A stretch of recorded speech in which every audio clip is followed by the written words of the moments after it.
Luego de un largo tiempo sin tocar esta temática, no porque no me guste, sino porque encuentro que hay una enorme variedad de canales que hablan de fútbol de una manera mucho mejor preparada que acá, como por ejemplo El Fútbol Según Fran, o Punto Cero, o Naaman Goal, por solo nombrar algunos ejemplos, es que volvemos ahora a traer un video sobre fútbol en este humilde rincón de la web. Y obviamente que la gracia de estos videos es tocar temas que quizá no sean tan recurrentes de reseñar en los canales antes mencionados, pero que de igual manera pueden resultar atrayentes. Eso tiene sentido para mí.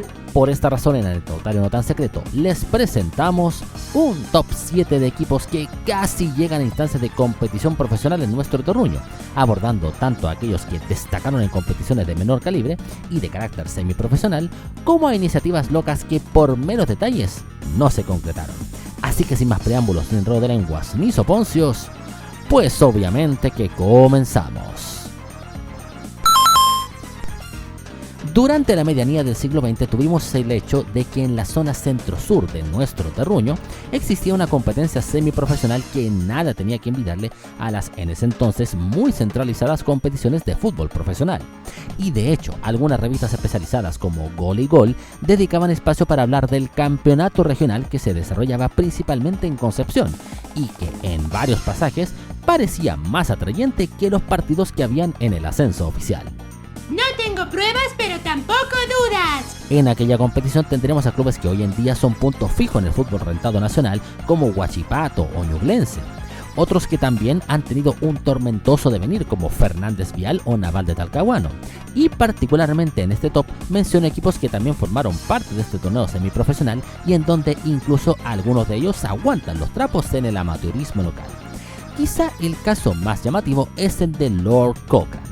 Este equipo fue fundado el 15 de noviembre de 1916 bajo el nombre de Penquista, pero tal como le pasó a don Avance Ortega cuando quiso ponerle a su tienda de ropa el nombre Sorba, se percató que ya había otra institución bautizada como Penquista, por lo que terminan tomando el nombre de Lord Cochrane.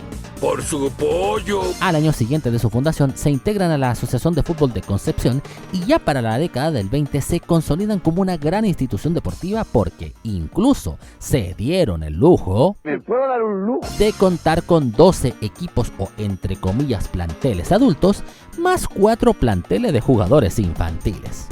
Ya, la mejor voladita. Como les faltaba cubrir la categoría intermedia, lo hicieron mediante una solicitud formal en donde uno de sus patrocinantes fue el mismísimo Raúl Toro. ¿Ah, sí? En la década de los 50 y los 60 fue protagonista del ya mencionado campeonato regional, junto con el ya mencionado Fernández Vial y otros elencos como Gente de Mar de Talcahuano o el Marcos Serrano de Tomé o los equipos de Minas Lotte y Federico Schwager que posteriormente darían vida al célebre Lota Schwager. Es una herramienta sorpresa que nos ayudará más tarde. En 1965, Lord Cochrane intenta la candidatura para formar parte del torneo rentado de ascenso de la Asociación Central de Fútbol. Sin embargo, esta propuesta no prosperó, muy a pesar de que los dirigentes de dicha asociación veían de reojo el campeonato sureño y decían pa' sus adentras: mira ese potencial. Sin embargo, había una política instaurada desde mediados de los 50 para con los equipos de provincias. Con tal de evitar lo que se les había formado en Santiago, comenzaron a empujar a los clubes del resto del país a fusionarse con tal de que sus respectivas ciudades sean representadas por el mayor espectro de público posible, tal como sucedió con equipos como O'Higgins de Rancagua o Unión La Calera. ¡Vaya dato! A raíz de ello, varios equipos de distintas latitudes de Concepción optaron por unirse en una sola institución llamada Deportes Concepción Unido, y en donde Lord Cochrane solamente apareció como entidad patrocinadora, sin formar parte de dicha fusión. Mientras que el elenco lila agarraba protagonismo en el balompié a escala nacional junto con Huachipato y Naval, el Lord seguía como institución amateur con un profundo arraigo social que seguiría demostrando hasta hoy en día. Oye, estoy confundido. ¿Es un final triste o un final feliz? Es un final y basta. Es para todos evidente la alta tensión que se genera entre Israel y Palestina, y que hace más de un año se ha acentuado por el desmedido ataque israelí sobre la población civil residente en Gaza. Ahora bien, todos sabemos que en Chile existe un club formado al alero de la comunidad palestina y que por cierto se ha instalado históricamente como un protagonista del balompié nacional.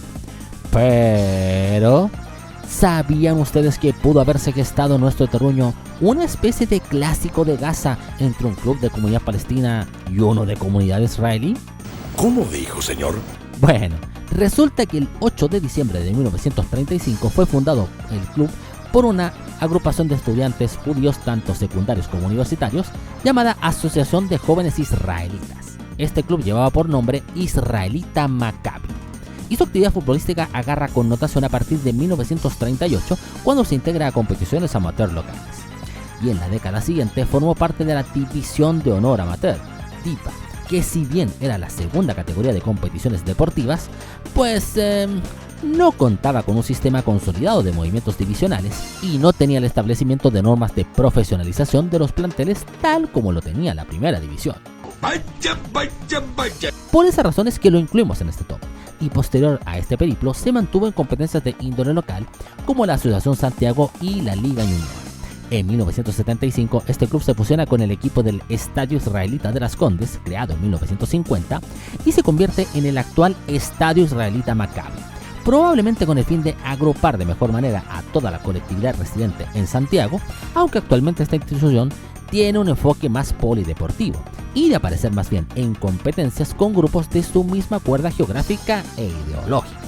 Ya, si te callas. Y la pregunta que muchos se hacen es: ¿por qué no se llegó a concretar un potencial cotejo entre Israelita Maccabi y Palestino? Bueno, porque en los años en que el Maccabi participó de la División de Honor Amateur, justo, Palestino estaba más enfocado en las competiciones amateur. Recordemos que, tal como lo menciona en su himno, recién con la proeza de ganar un campeonato en donde se enfrentó a otros equipos de ascendencias árabes allá por 1950 en Osorno, la testera de Palestino dijo: ¡A darle átomos! E hizo las gestiones para participar finalmente en el primer torneo ya propiamente tal de segunda división en 1952.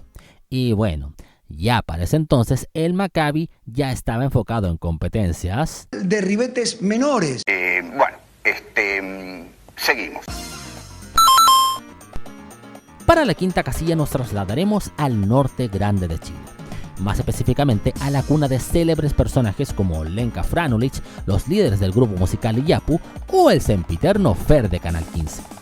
Obviamente que nos referimos a Antofagasta.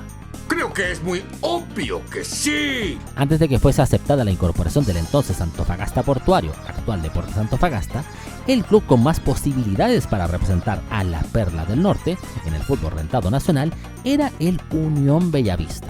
Fundado en 1896, este elenco que vestía con camiseta rojinegra se fue consolidando en el ámbito del balompié amateur local. Y con esos pergaminos, su dirigencia a fines de 1964 viajó hasta Santiago, a las oficinas de la ACF para postular a la entonces Segunda División, actual Primera B, con el fin de ampliar la cobertura de un fútbol profesional que por la vía septentrional solo llegaba hasta La Serena.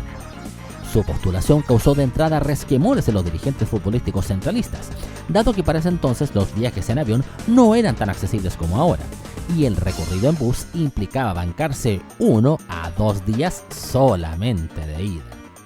¡La puta madre! Ante esta inquietud, los dirigentes antofagastinos pusieron su carta bajo la manga, señalando que haría un acuerdo con LAN para garantizar el viaje de los equipos rivales y quitarles el enorme peso económico y de tiempo que les acarrearía ir a Antofagasta a jugar contra el Unión Bellavista.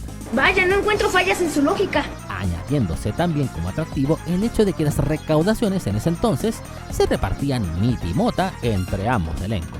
¿Ah, sí? Sin embargo, un dirigente del entonces equipo de la UTE contraargumentó, señalando que la burocracia de los viajes aéreos hacía que, en lugar de unas horas, la concreción de los vuelos podía extenderse hasta 10 días. ¿Verdad? Vos me estáis hueando hace rato. Con eso, la dirigencia de la ACF optó por rechazar la candidatura de los nortinos, pero con la promesa de reconsiderar la situación para la siguiente temporada, porque igual veían de reojo los partidos amistosos que se hicieron en el actual estadio Calvo y Bascuñán, y decían para sus adentras: Mira ese potencial. Y parecía que con la idea de gestionar los traslados aéreos de los equipos rivales sería la llave para destrabar la llegada del Bellavista a la división de ascenso. Pero, en la ACF nuevamente se valieron de un resquicio para dejar con los crespos hechos a los rojinegros. Empezó el web. Resulta que en ese año 1965 el Unión Bellavista intentó postularse con el nombre de Norte Grande y por ese mero detalle de nombre fue rechazado. Con el debido respeto, pero ¿cómo tan ahueonado? En paralelo, otro equipo de la Perla del Norte, el Atacama Portuario, intentaba postularse al balompié rentado nacional, pero tampoco pudo convencer a la Asociación Central de Fútbol. Empezó el web. Ya para 1966, y tras la insistencia de las autoridades futboleras de que las ciudades debían presentarse idealmente con un solo club unificado, se realiza la fusión entre el Deportes Antofagasta que había creado la dirigencia del Unión Bellavista con el Atacama Portuario para dar paso al Antofagasta Portuario, que sí sería aceptado para jugar el actual Primera B y que hoy en día conocemos como el Club de Deportes Antofagasta, o más conocido por todos como el CDA. A la pelota. Durante la época de las micros amarillas era casi recurrente ver que en sus ventanas se pintasen mensajes anunciando fechas y horarios de partidos de Santiago Morning. Y el motivo saltaba a la vista. Existía un profundo arraigo entre las entonces cúpulas directivas del transporte público de la capital nacional y el elenco bohemio. Pero ¿sabían ustedes que Santiago Morning no fue el primer equipo de fútbol apoyado por los microbuseros santiaguinos? ¿Qué? Así como lo oyen, gente. Ese título antes lo tenía otro elenco, y curiosamente en épocas cuando el Morning ya se había consolidado tras la fusión del Santiago y el Morning Star, e incluso con un título de primera división a cuestas. Bueno, el único que tienen hasta ahora en categorías masculinas. Vaya. Ese otro elenco era el Bernardo O'Higgins. Su creación fue en marzo de 1944 de la mano del Sindicato de Autobuseros de Santiago, y gracias a su procedencia se anotó literalmente de entrada un cupo en la hace unos años creada División de Honor Amateur. Si bien nunca quedó claro si existiría la posibilidad de movimientos de categorías entre esta competición y la primera división, tuvimos el hecho de que en ese mismo 1944 se estableciera una suerte de proto playoff de ascenso, a disputarse entre el ganador del torneo de la Diva de aquel año y el equipo que resultara colista en la división de oro del balompié nacional. Por el lado de los semiprofesionales, el clasificado fue Bernardo O'Higgins, superando en puntaje al que parecía en un inicio como favorito, como lo era el entonces Siberia de Conchalí.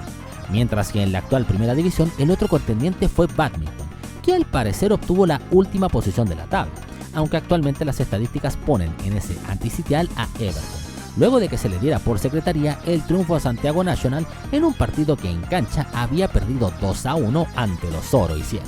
No, te digo, ni me sorprende. El ya aventado partido de definición se jugó el 18 de marzo de 1945, o sea, más o menos entre el final del torneo del 44 y el inicio de la temporada del 45, en la cancha del hoy desaparecido Estadio de Carabineros. El resultado fue victoria para Badminton por 3-1, pero, los dirigentes del elenco autobusero se percataron de dos irregularidades en el equipo del Rodillo. Había un jugador juvenil que no estaba inscrito en la temporada del 44, cosa que obviamente no se les permitía a los oriundos de la Serie de Plata, y en segundo lugar, pero no menos importante, la inclusión del defensa Carlos Atalajic, a quien se le había castigado con varias fechas de suspensión decretadas en diciembre del 44. Ya, la mejor voladita. Con estos antecedentes hicieron el reclamo formal para pedir el triunfo por secretaría, y con ello el anhelado ascenso. Wow, cómo que me suena familiar ese modo de proceder.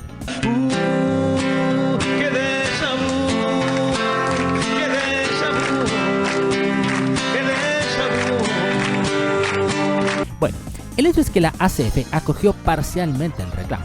Y con lo de parcialmente puedo decir... Tráeme un container de comillas, por favor. Porque a Badminton se le aplicó una multa de 500 pesos de la época. Y se decidió reprogramar el partido para el domingo siguiente a la oficialización de ese veredicto. Sin embargo, había una condición. Bernardo O'Higgins debía ganar sí o sí para poder ascender. ¡Por un demonio, lo que faltaba! A las 10:30 de la mañana y nuevamente en el Estadio de Carabineros se juega el encuentro. Y el resultado fue un muy fraccionado empate 1-1. Así, el Bernardo O'Higgins no solo perdió su chance de jugar en el fútbol rentado nacional, sino que también vio mermadas sus posibilidades de subsistencia, dado que los dirigentes micreros le quitaron el respaldo al club para irse de lleno a apoyar a los bohemios del Morning. Y antes de seguir con los demás tops de este video, hacemos un alto. una pequeña parada para evitar la fatiga visual y mental y seguir cargados de optimismo y sobre todo buen rollismo por lo que quede de video. Así que permítanos una pausa y ya volvemos.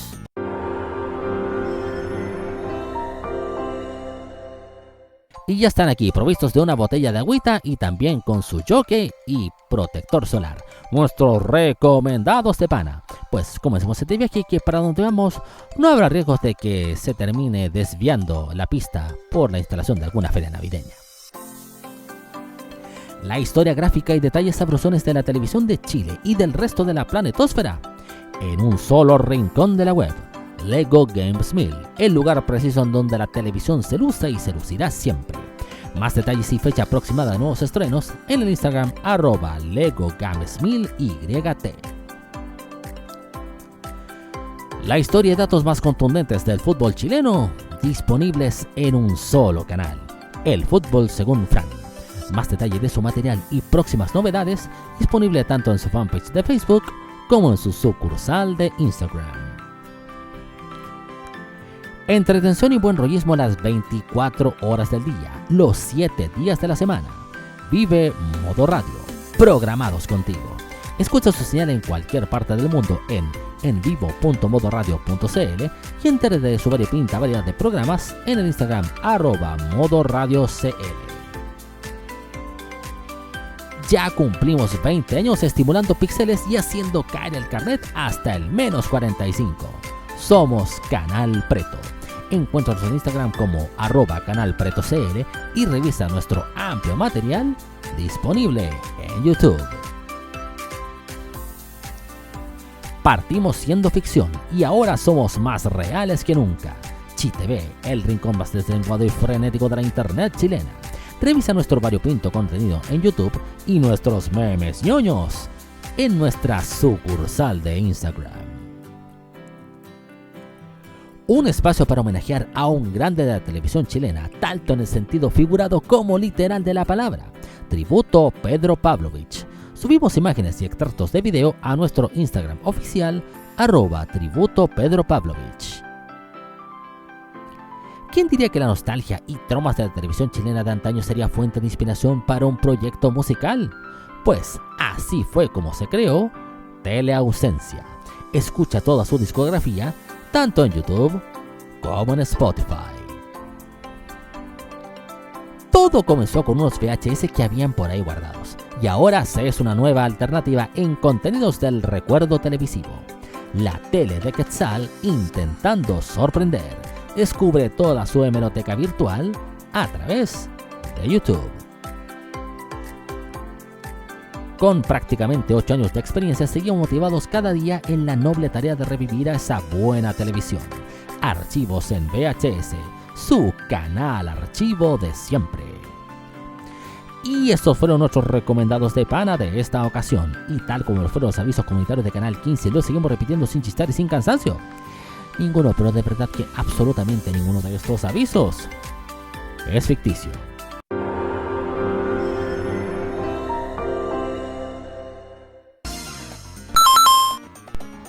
En el bronce de este podio virtual ponemos a Brigada Central.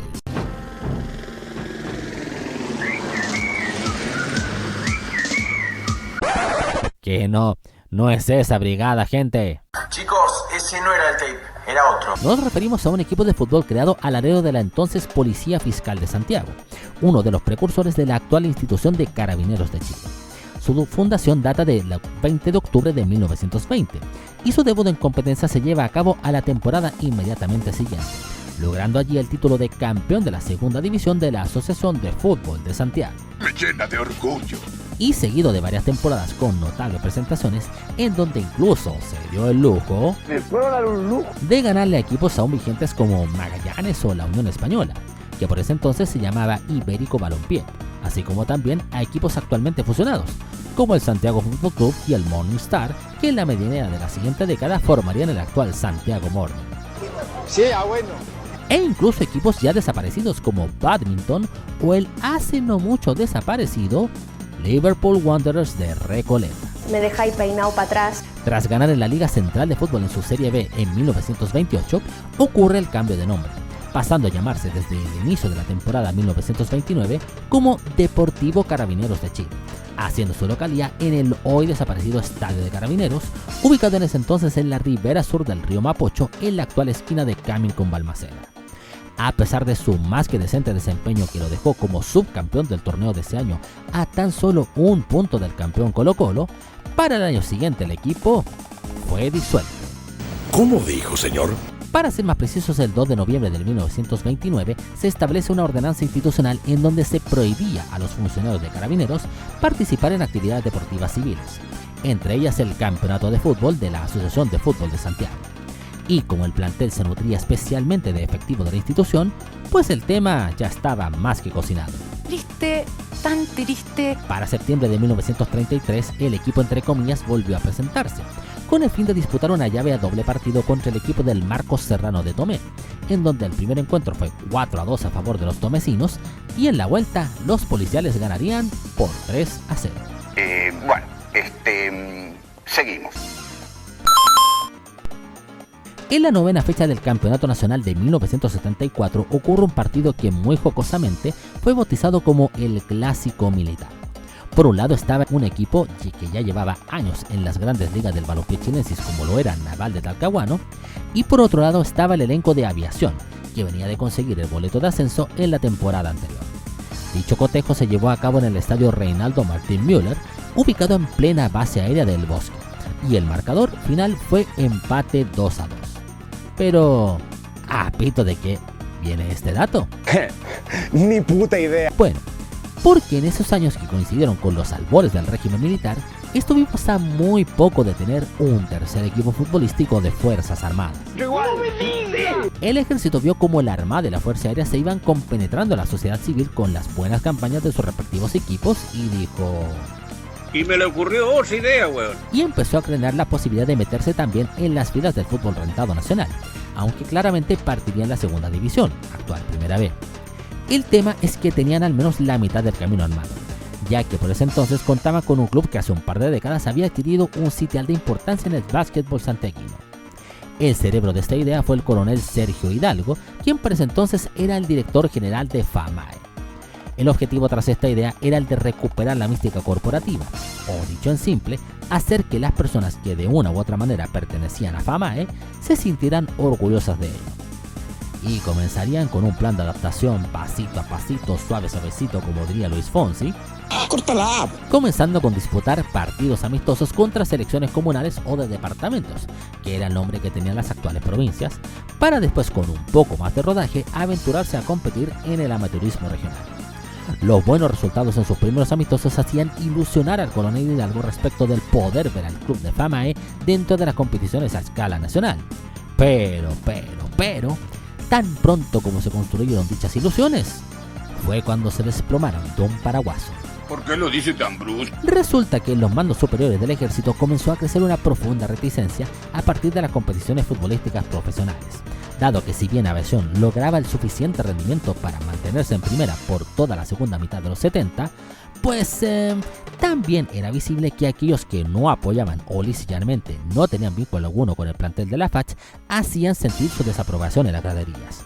Sumado a que ya se corría por esos años el rumor de sobornos con el fin de favorecer a los avecindados en el bosque. Y por si todo eso fuera un moco, obviamente que el ejército quería mantener incólume su clásico lema de siempre vencedor, jamás vencido, el cual perfectamente podría desmoronarse si se llegase a enfrentar a una oncena claramente profesional. Lógico. Con ello la idea de que el ejército también protagonizara una especie de clásico militar contra aviación o naval se diluyó tan rápidamente que muy pocos recuerdan de esa particular iniciativa. Además de que los esfuerzos de la ACF para reforzar el fútbol profesional de nuestro terruño estarían más bien concentrados en admitir a equipos que provinieran de los extremos del país. No tengo pruebas, pero tampoco dudas. Y el indiscutido top 1 de esta lista es Banco del Estado. Estoy tan sorpresa como todos ustedes. Tal como pasó con el punto anterior, los albores del régimen militar abrieron el apetito para que instituciones estatales se aventuraran en incursionar en el deporte profesional. Y curiosamente, para la medianía de los 70, las filas de la institución bancaria tenían a un referente del fútbol a escala nacional. Don Braulio Musso, uno de los puntos fijos de aquel plantel sesentero de la U que por su buen trato de balón se ganó el mote de El Ballet Azul. Por su pollo. De la misma manera como lo hizo en su momento Aviación, el elenco bancario ofrecía para el profesionalismo pelotero un nuevo recinto para el desarrollo de sus cotejos. El estadio Luis Barros Borgoño, en el sector de El Llano en la comuna de San Miguel, fue construido en la década del 20 por la Caja de Crédito Hipotecario y la Caja Nacional de Ahorros, que posteriormente, en 1953, darían paso al Banco del Estado de Chile o Banco Estado, que es como lo conocemos hoy en día.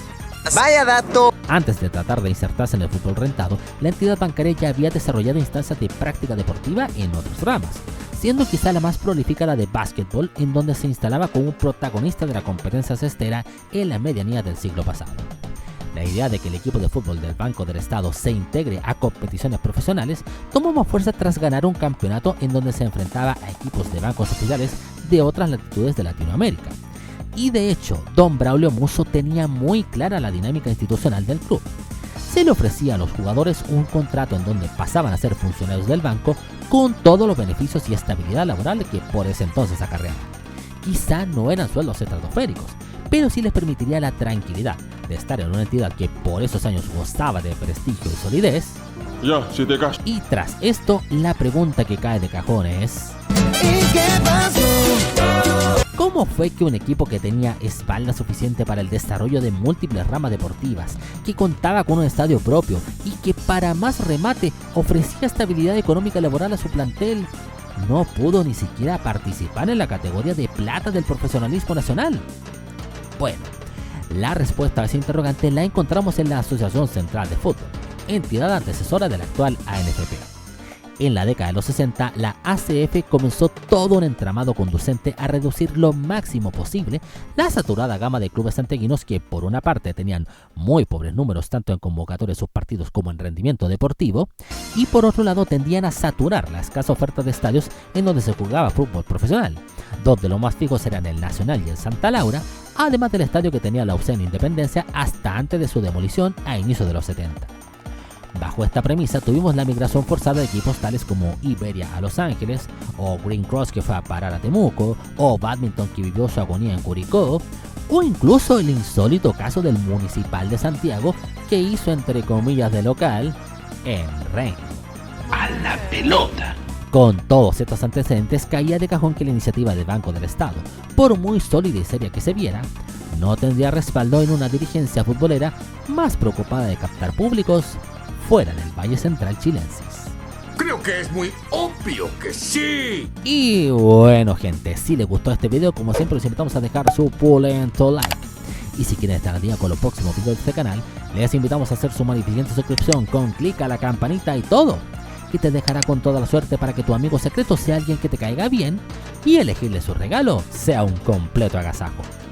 Y no olviden que además difundimos adelantos y compartimos otros menesteres en nuestras sucursales de redes sociales, especialmente en Instagram, en donde publicamos material anexo y también vamos mostrando adelantos sobre la temática de próximos videos, como por ejemplo la siguiente entrega en donde cerraremos la temporada 2024 con el retorno de la dinámica de los Pot 5 y Top 5, pero esta vez con los cierres de transmisiones de Canal 13.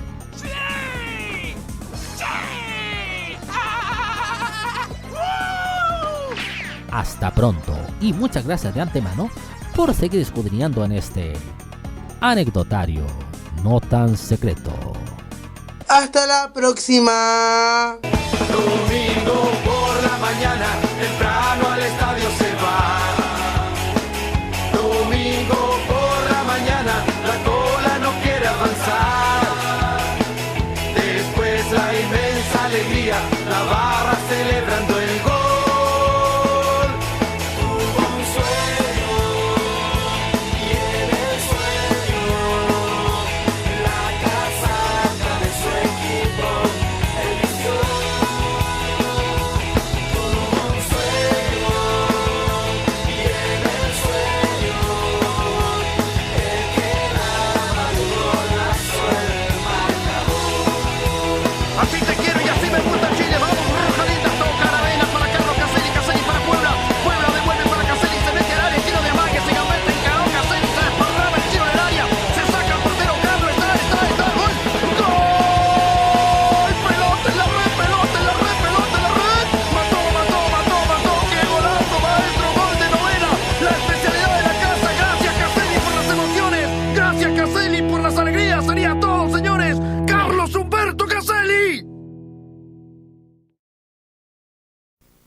llegar a todo Chile? Entonces era chiquitito. Ahora soy más grande y tengo colores y un canal lindo para entregarte a ti. Gracias. Gracias a ustedes estamos llegando más lejos y esperamos llegar más lejos aún. Tengo cualquier cantidad de canales.